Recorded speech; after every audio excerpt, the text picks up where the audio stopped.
Bienvenidos, amados hermanos, que el Señor me los bendiga muy grandemente. Habla Pastor Marlon Castillo desde Costa Rica.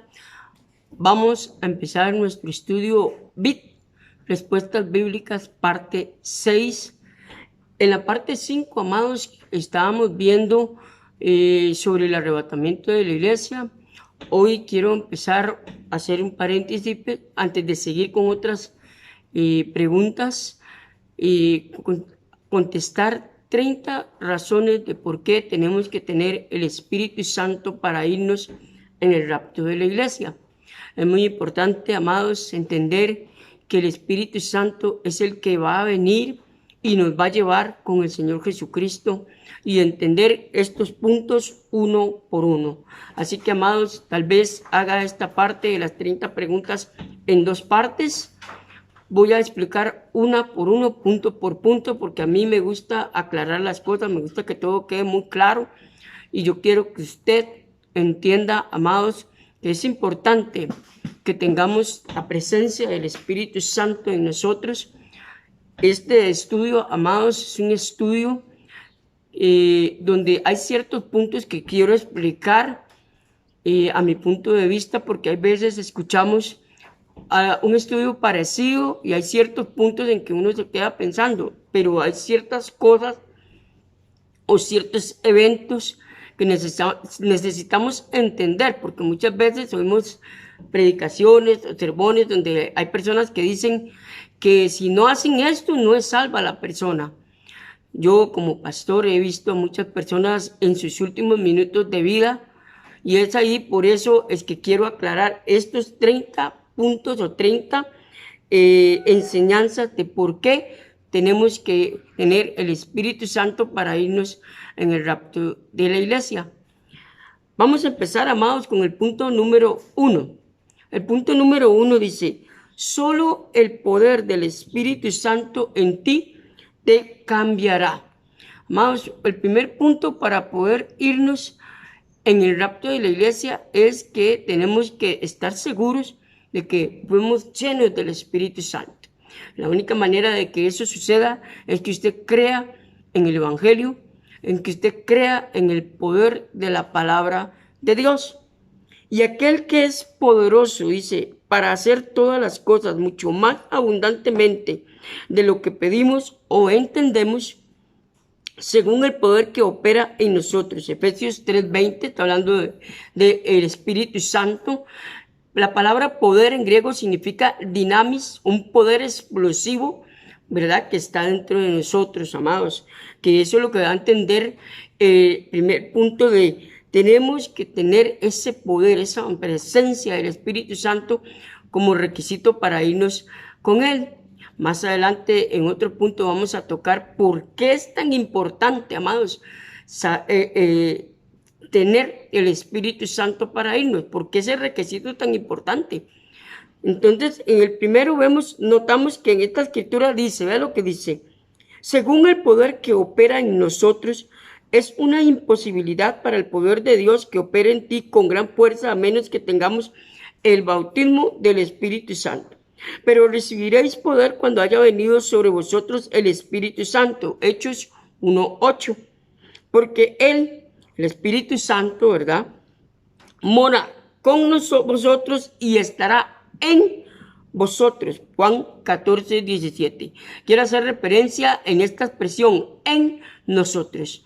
Muy importante, amados, entender que el primer punto nos dice que tenemos que estar seguros de que estamos llenos del Espíritu Santo.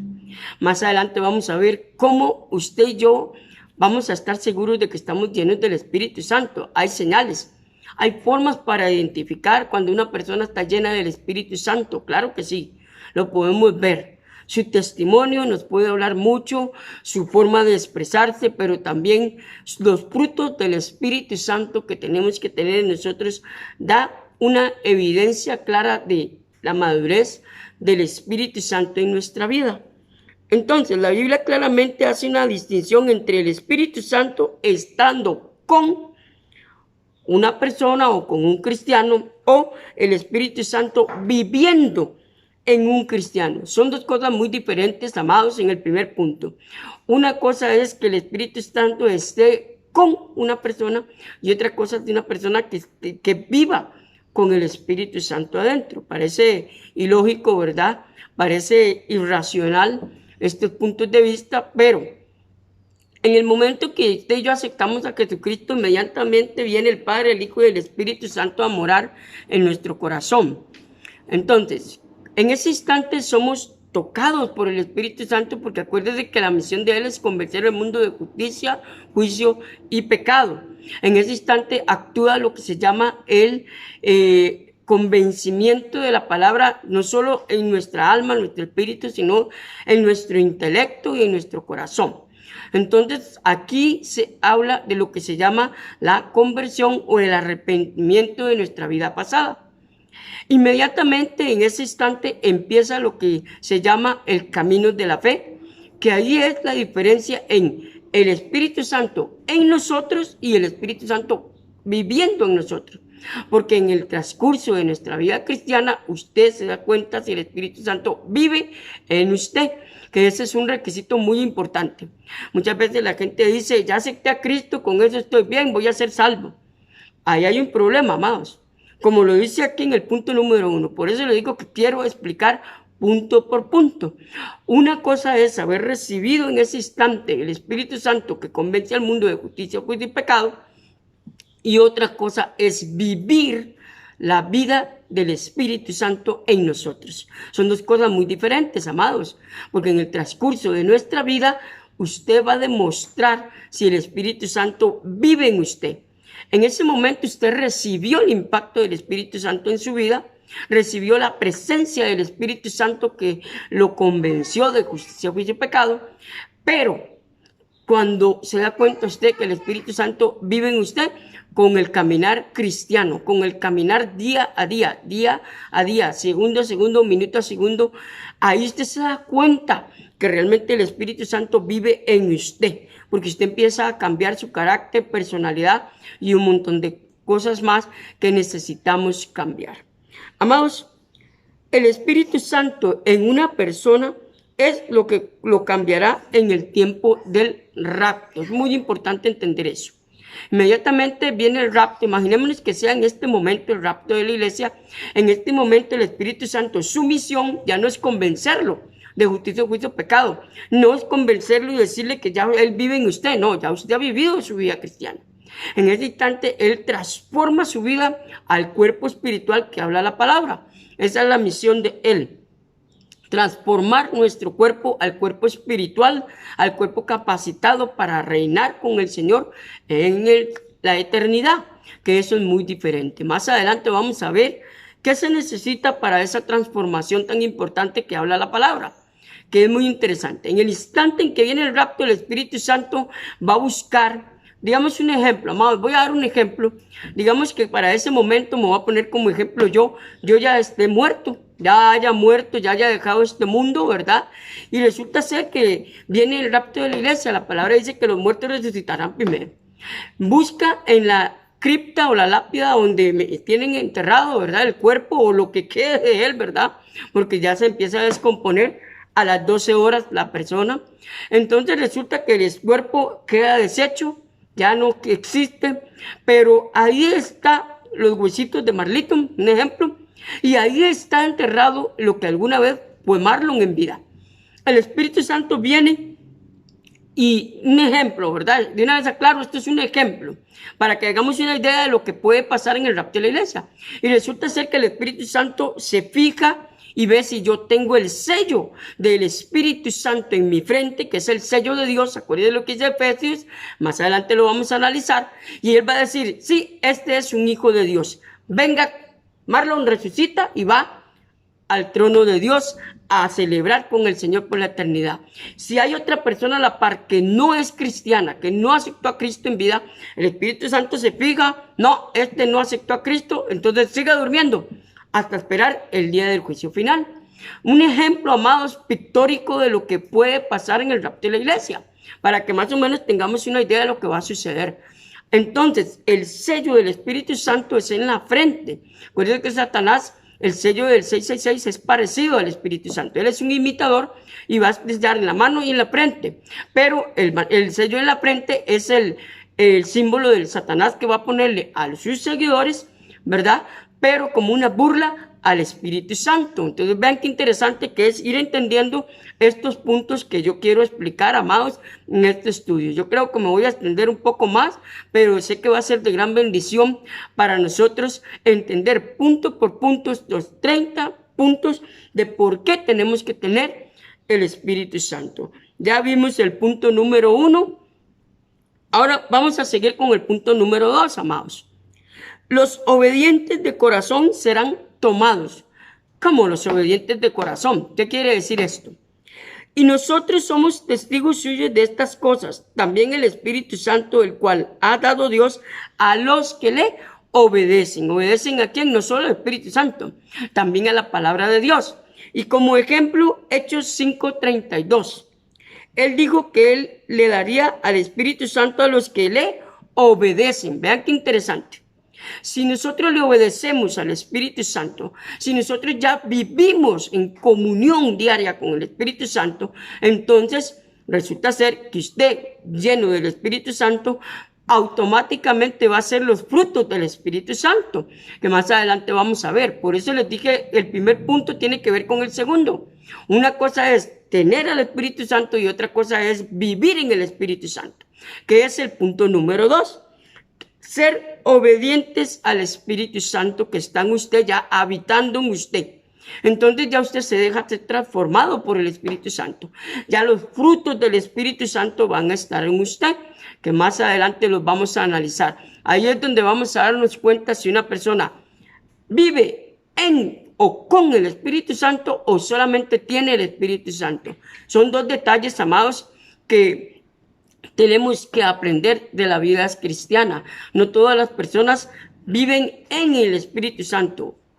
Una vez aceptaron a Cristo, sí, pero muchos dicen, no, yo vengo a la iglesia, tengo 20, 30 años, pero ahí no me quedé, no pasé de ahí, punto. Es solo un oidor del Evangelio, pero no un practicante o obediente del Evangelio, que son dos cosas muy diferentes, amados.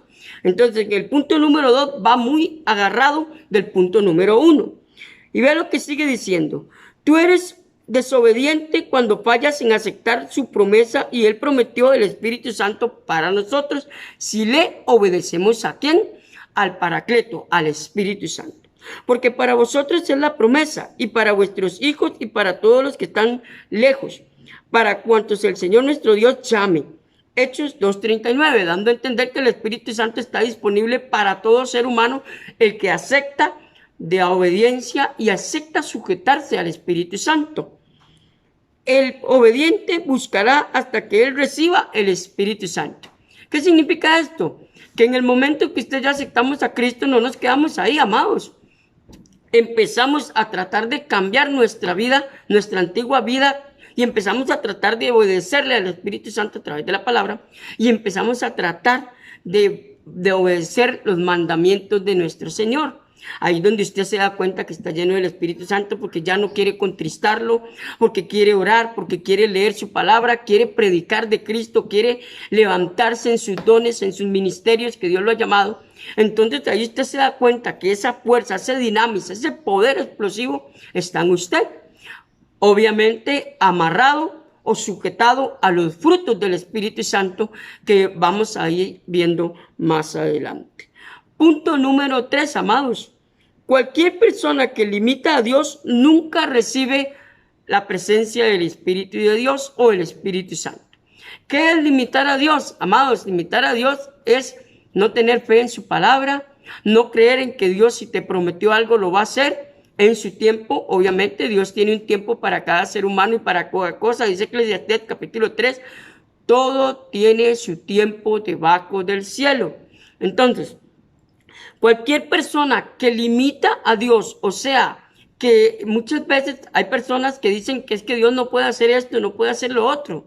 Ahí es donde se da cuenta de que Dios no tiene límites. Dios es un Dios omnipresente, omnipotente y omnisciente. Y Dios todo lo puede, Él es todopoderoso. Al meter a Dios en un cristal, llamémoslo así, otro ejemplo, amados, en una cajita de 4x4, estamos limitando el poder soberano de Dios. Entonces, vean qué importante está este versículo. Salmos 78, 41. Dice, y volvían y tentaban a Dios y provocaban al Santo de Israel. Israel dudó en Dios y debido a su incredulidad, vean qué importante es esto. Esto se llama limitar a Dios.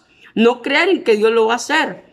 No creer en su palabra, no creer en sus promesas, no creer en que si Él prometió que va a venir por su pueblo, Él lo va a cumplir. Entonces eso se llama limitar a Dios, encajonarlo en una cajita de cristal, lo llamo yo, ¿verdad? Y eso es lo que hacía el pueblo de Israel. Dudaba de las promesas de Dios, dudaba de su misericordia, dudaba de su gracia, dudaba de su poder, de su señorío. Entonces, cualquiera que limita a Dios nunca recibe la presencia completa de Dios en su vida porque pone límites a Dios. Porque acuérdense que esto es por fe, amados, no es por vista. Entonces, vea qué importante que es eso. Israel más de una vez limitó el poder poderoso de Dios, al igual que usted y yo lo hacemos en cualquier momento de nuestra vida, porque somos humanos, es entendible. Pero aquí vemos otro detalle que es muy importante, amados, que tenemos que tener. Cuando usted tiene el Espíritu Santo, habita en usted, como lo vimos en el punto 1 y punto 2, usted ya no limita a Dios. Usted piensa y dice, bueno, sé que Dios me cumplió esto y lo va a hacer en su momento, conforme a su voluntad va a ser hecho. Entonces ya usted ahí no limita a Dios.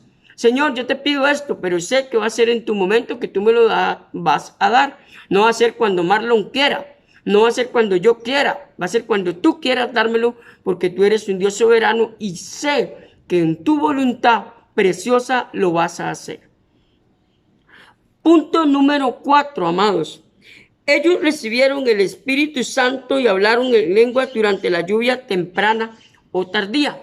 Es un punto muy interesante que también quiero tocar porque he escuchado a muchos predicando sobre este tema. Y aquí es donde quiero entrar, amados, a explicar el punto de vista de Marlon, ¿verdad? Porque acuérdense que aquí Marlon no vale. Es la palabra de Dios el que importa, es la palabra de Dios nuestra base. Todo lo que usted escucha, amados, todo lo que usted sea mío o cualquier predicador, cualquier pastor que le enseñe o escuche la radio o la televisión, constalo con la Biblia, pida pasajes bíblicos, pida base bíblica de lo que usted escucha y aprende. Apunte, acostúmbrese a apuntar y a buscar, a investigar que lo que la predicación o la enseñanza que usted está oyendo tiene base bíblica. Y también hay partes de la Biblia que tenemos que irnos a la lógica. Hay partes de la Biblia que tenemos que analizarlos con una mente lógica. Entonces ahí es donde también hay que usar la razón, amados. Entonces, vean qué importante este punto.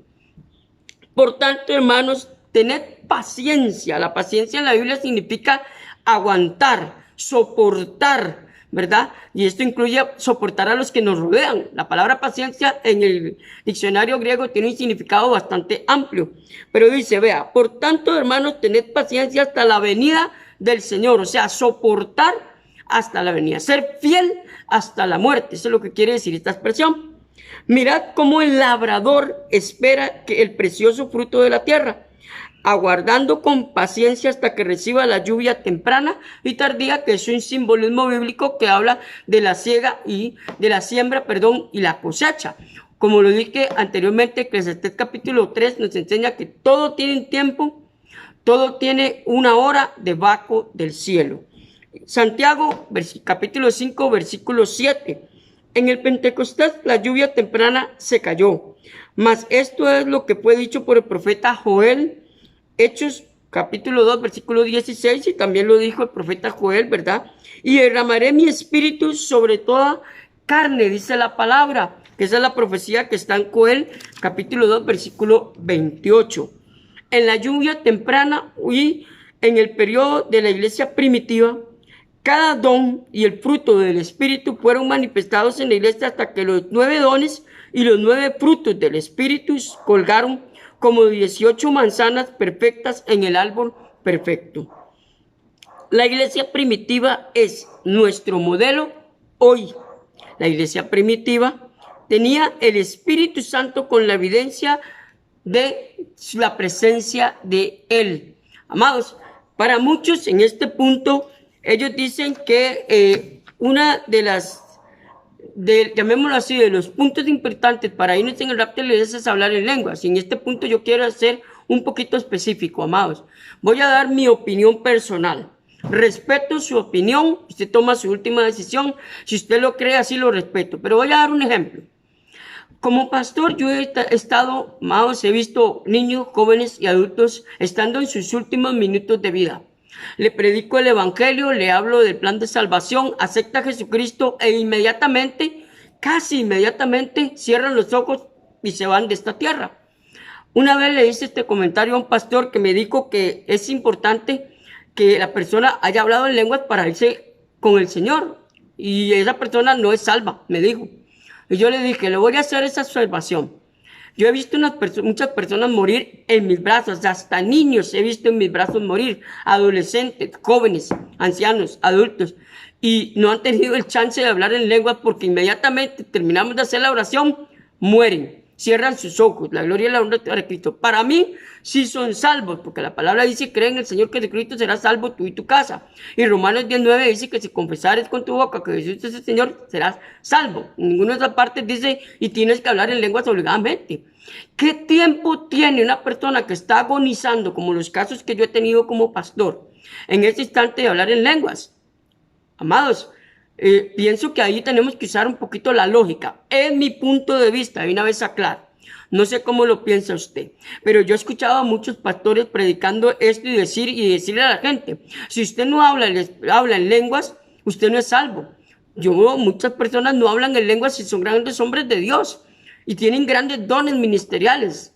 Para mí, lo personal, hablar en lenguas es un don de Dios, es un regalo, pero no todos hablan en lenguas, amados. No todos tienen ese don. Me incluyo yo, ¿verdad?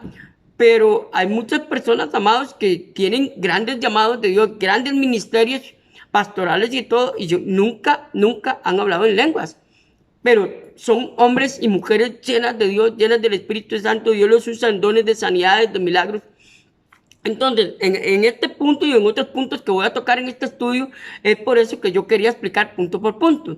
Como le digo, en este punto, amado, yo te estoy dando mi opinión personal. Di este ejemplo que yo se lo di una vez a un pastor que me dio este estudio, ¿verdad? Que hoy se los estoy dando con mucho amor y cariño. Y usted toma su última decisión. Pero yo le pongo estos dos casos bíblicos y tal vez hay un montón de casos bíblicos también más. Pero para mí Romanos 10:9 es muy claro. Cree en el Señor Jesucristo, serás salvo, dice Hechos 16:31, perdón, y Romanos 10, versículo del 10 al 9, ¿verdad? Entonces yo me pregunto, ¿cómo sería capaz una persona de hablar en lenguas si está agonizando en ese instante?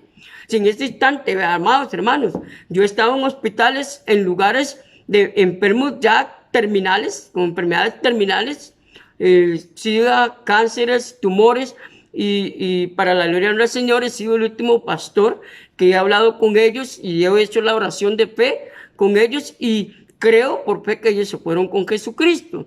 Entonces, en este punto yo difiero porque, como les digo, en mi experiencia como pastor, he visto estos casos. Entonces yo le dejo a usted ese punto, a usted tomar su última decisión. Lo que usted piense, se lo respeto, pero analicemos en esos casos, analicemos en esos puntos y analicemos esos pasajes y otro montón de pasajes que hablan sobre eso, sobre que recibir la salvación por fe. Pienso que al decir que si una persona no tiene el Espíritu Santo, como le digo, es una opinión personal, es prácticamente decir que ponerle un límite a la salvación. Es decir, no hablan lenguas, entonces no es salva. Y Dios lo usó en ministerios poderosos, en llamados poderosos, lo usó en milagros, sanidades, en restauración, ministerios de sanidad con matrimonios, con niños, con jóvenes y adultos, tantos ministerios que Dios nos ha dado para el crecimiento del pueblo de Dios.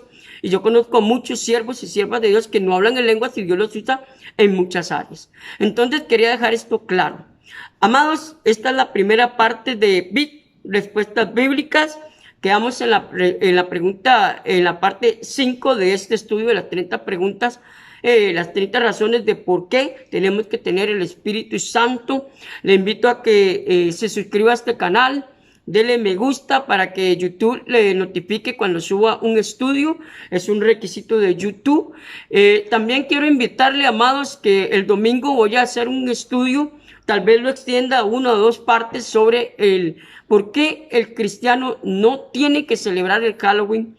Sería muy bueno que lo vea usted, su esposo, su familia. Si es posible, amados, que también usted junto con sus hijos lo vean ese estudio, lo escuchen, lo analicen, amados, de por qué un hijo de Dios no tiene que practicar el Halloween y no tiene que vestir a sus hijos de trajes de Halloween o disfraces, que ahí vamos a aprender el origen ocultista realmente de Halloween. Que el Señor me lo bendiga muy grandemente. Un abrazo desde Costa Rica. Bendiciones.